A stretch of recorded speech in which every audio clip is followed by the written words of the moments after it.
So I have determined that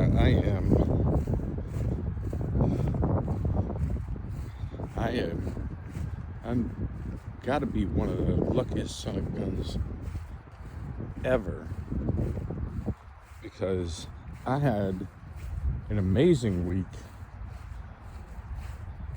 and it was because of a unplanned visit to the hospital. And I know that sounds crazy, but I will tell you what happened as we walk and talk and get in our 13,000 steps for the day. My son needed a ride to the gym, and he wanted to get in a quick exercise. He was going to take his bike, and the gym closes at 7, and it's I think it's like 6:15 now, 6:20, something like the 6:34 actually. So I parked the car at the gym and just decided to come over to this field behind the middle school. And I know there's a track over here, and they got tennis courts. It's a middle school here in Buffalo, New York. So figured while I'm walking and talking, I would catch you guys up, because it has been a wild few weeks, month, week. And I guess I'll start with the what happened this week. So quick recap. Last week I was in California for a conference, and I'll probably do a separate video on that. And that was once in a lifetime, just some really intense experiences. Just a lot of positivity, a lot of growth, a lot of just gelling with the team and just helping each other out. It was a really good time last week. So kind of coming off that high, and I get home, and Monday goes like normal, and Tuesday morning we do our normal routine. We walk the dog, and that's kind of a slower walk because the dog's 11 years old. Clyde's 11 years old. He's an old basset hound, and he doesn't move too well, so it takes about 45 minutes for a mile. But we do that. I take some supplements before, because I know I'm going to work out when we're done walking. And then we'll do our workout. Tuesday is what I like to call glamour muscle day. So that means chest, triceps, shoulders, and biceps. So I like to call it glamour muscle day. And brought a really hard workout, and then we go inside, and my wife she heads into the shower, and I stay behind, and I make our protein shake. I hope they're okay. I like to throw a little extra naked EAAs in there, juice up the protein in my morning shake, and I take 1UP iso protein. So generally that's what my morning shake is after I work out, and that's how I break my fast and start my feeding window. And this particular morning I felt a little woozy. That is not a new feeling for me when I have a pretty intense, like a really good workout where I'm just bringing it hard. So not a big deal. As a matter of fact, 5 months ago, I don't remember exactly how long, I had reached out to my primary care physician and had given him some blood pressure readings. I was previously diagnosed with high blood pressure back in, I want to say 2016, 2017. It was a year I had hernia surgery, and they couldn't give me I had to be rescheduled because of the high blood pressure. That's when I found out. So I've been on meds for that for about 9 years. And back then he told me immediately stop taking I was on a medication called valsartan. He said, you don't need it, you don't have high blood pressure anymore. And this definitely still felt on Tuesday morning after the workout.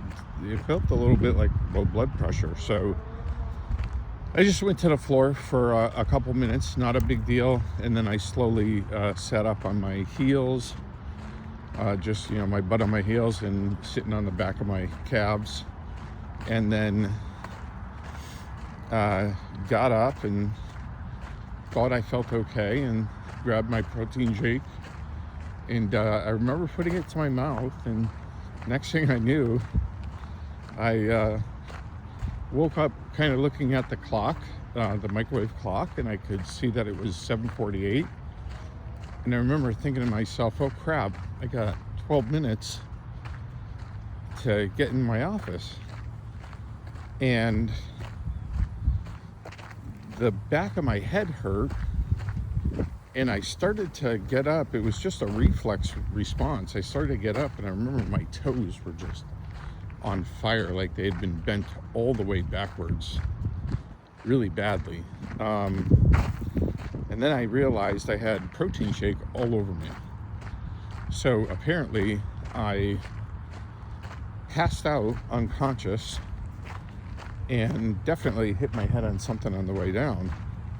So pretty scary moment when I came to that realization.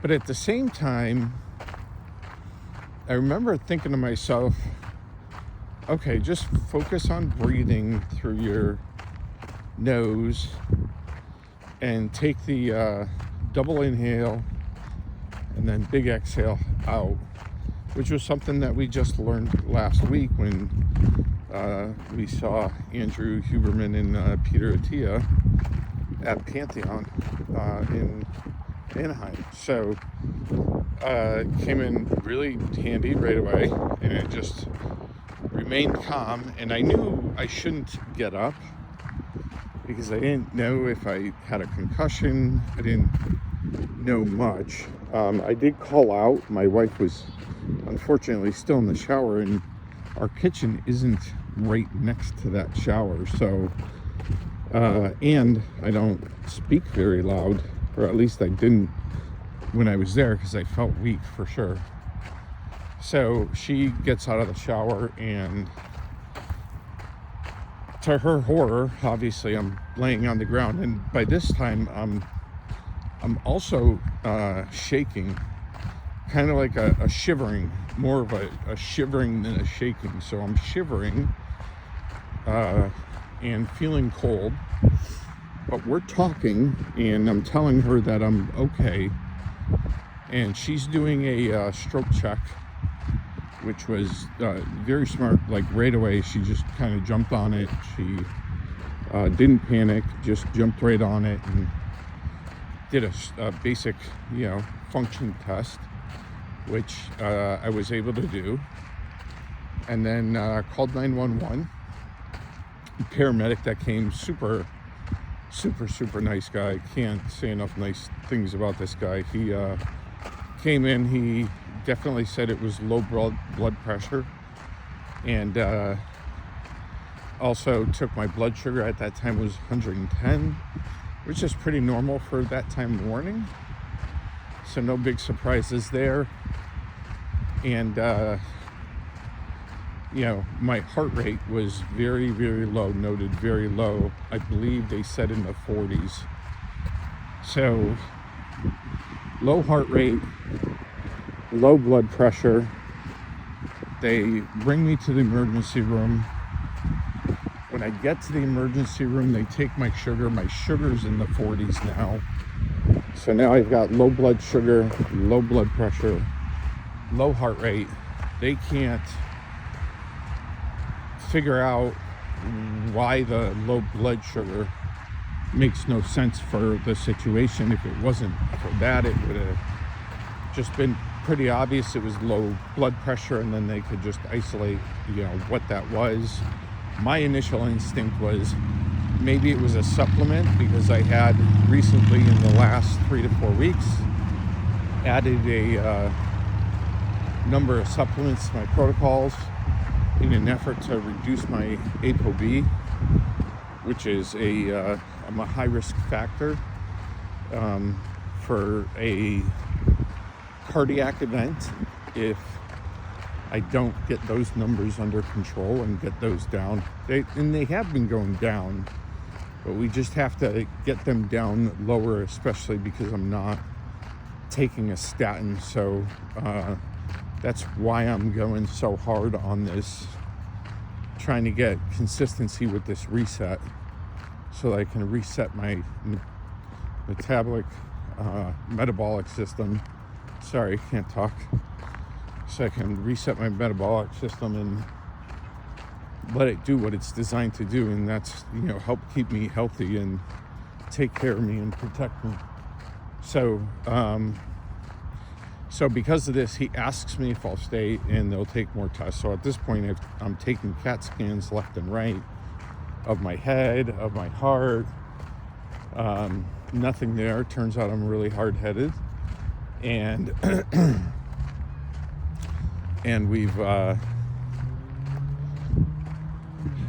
we're getting blood work back. Blood work is looking good, except for glucose and blood pressure really low. Then we start looking at medications and supplements. Now, if you're just happening to catch this and it's just a short reel, or I've never shared my story with you, I'll just tell you real quick that I'm 51 years old and have been grossly overweight most of my adult life. And then this past February, I made some different commitments in different areas of my life that helped me accelerate a health improvement that included bringing down a number of pills that I was on. I started off on 8 pills back in 2022 after a heart attack. So when I say that I was on 2 meds, and I was taking supplements. I was 2 meds down from 8 since 2022. I've been able to make the improvements, like getting the doctor to take me off the high blood pressure meds because I didn't need them. Well, it turns out one of these 2 meds is a beta blocker, and I didn't really understand, and this is shame on me, because one of the things that we have to do a better job of is taking 100% responsibility for our own lives, and that means knowing what you're putting in your body and doing some research on it and being aware. And I was guilty of not doing that in this case, and this beta blocker, because back when they told me that I had to take these 8 different medications back in 2022, and I asked how long I needed to be on them for, they told me I would be on them for the rest of my life. And that freaked me out. So here I am, 2025, I'm in the hospital, and I'm still taking 2 of the 8 drugs that they prescribed for me. And the beta blocker, it turns out, slows heart rate, and it also lowers blood pressure. And they do that for cardiac patients so that, their heart, usually I think in a heart attack, I think your heart races.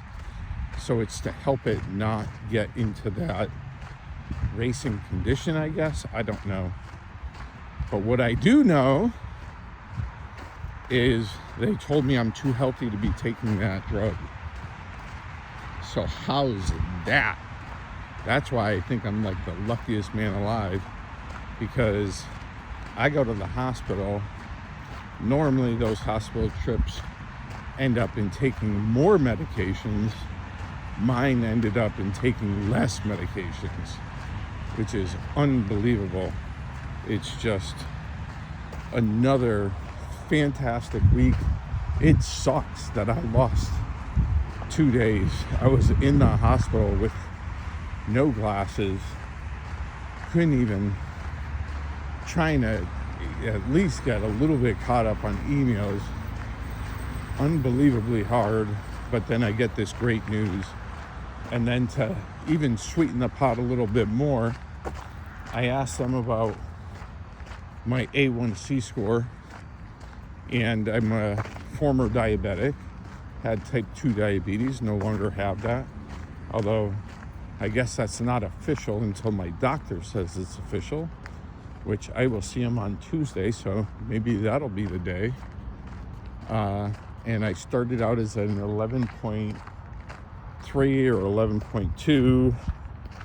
I don't remember the exact number. I'm pretty sure it was 11.3. Whatever previous video, and I gave a number in there, I know I got that number from looking at it, a screenshot of it at that time. So anyways, it was down to 5.3 in June, and that was with the aid of metformin, which was the medication I was on. I shortly after tested out how I would do without the metformin, and it turns out that based on this hospital visit, I got my A1C down to 5.1, so still doing amazing in that area. So wish you guys well, be amazing today, and all the love in the universe, my friends.